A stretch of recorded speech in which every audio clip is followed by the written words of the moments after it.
जनसंघर्ष urban निधि limited में करोड़ों की अफरा तफरी से यवतमाल जिले में हड़कंप मचा हुआ है। जनसंघर्ष अर्बन निधि के संचालक मंडल में संजय उत्तराम देशमुख के नाम को लेकर जारी चर्चाओं के बीच खुद सांसद संजय उत्तराम देशमुख ने इस बारे में खंडन किया है। पेश है संवाददाता जुबेर खान की यह खास रिपोर्ट। यवतमाल जिले में जनसंघर्ष अर्बन निधि लिमिटेड की विभिन्न शहरों की 7 शाखाओं में करोड़ों रुपयों की अफरा तफरी से जमाकर्ता और खातेदारों पर एक बड़ा आर्थिक संकट टूट पड़ा है। नौबत यहां तक आन पड़ी है कि संचालक मंडल की कथित सूची भी अब देखते ही देखते फर्जी यानी बनावटी हो चली है।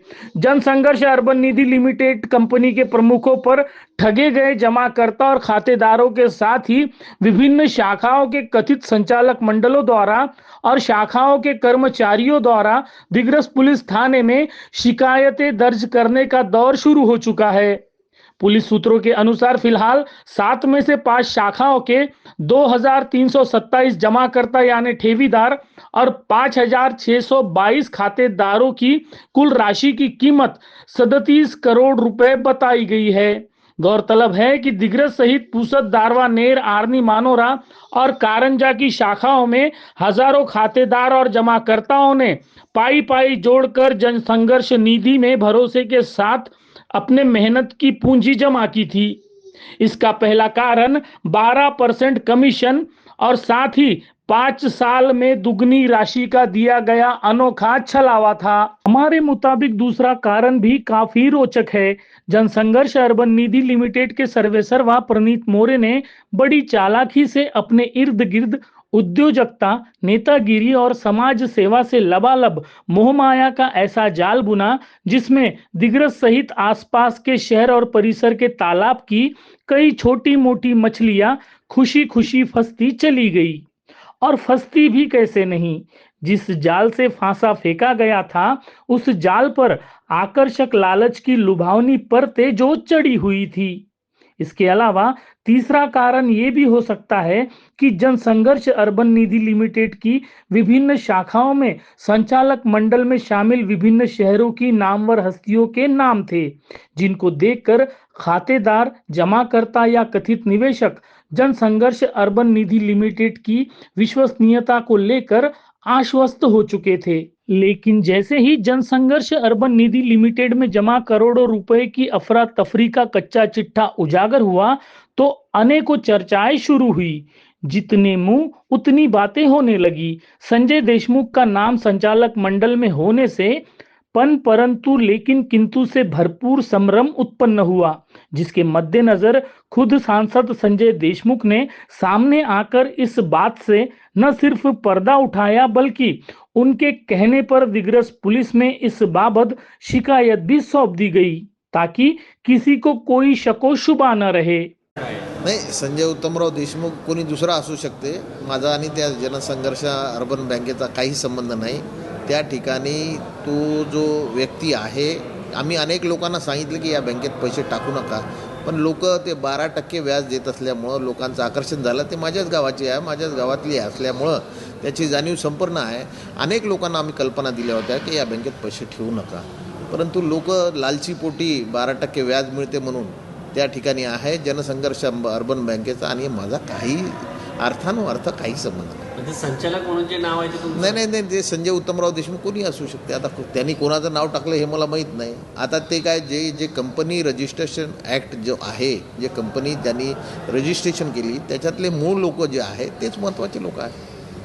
असं कोणी कोणाचं नाव टाकू शकते, कोणी कोणाचा सल्लागार म्हणून टाकू शकते, पण कोणत्याही प्रकारची संमती नाही, कोणत्याही प्रकारचं आमचं त्या ठिकाणी स्वाक्षरी नाही, काही नाही। आमचा दूरपर्यंत काही सांसद संजय देशमुख के मुताबिक जनसंघर्ष अर्बन निधि के संचालक मंडल से उनका कोई लेना देना नहीं है।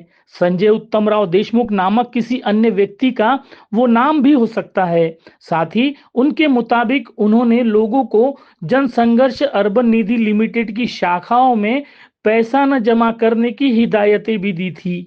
लेकिन यहाँ संजय देशमुख सहित संचालक सूची में कथित रूप से शामिल जिम्मेदार महाशयों को लेकर एक सवाल तो जरूर बनता है। वो ये है कि पिछले कुछ सालों से विभिन्न शाखाओं में संचालक मंडल के लटके हुए बोर्ड पर अंकित अपने नामों पर किसी भी महानुभाव ने पहले ही आपत्ति दर्ज क्यों नहीं की? अपनी अनुमति के बगैर संचालक मंडल सूची में नाम लिखाने के खिलाफ विरोध क्यों नहीं जताया? क्या महज इसलिए विरोध नहीं किया कि कल तक तो सब कुछ ठीक चल रहा था?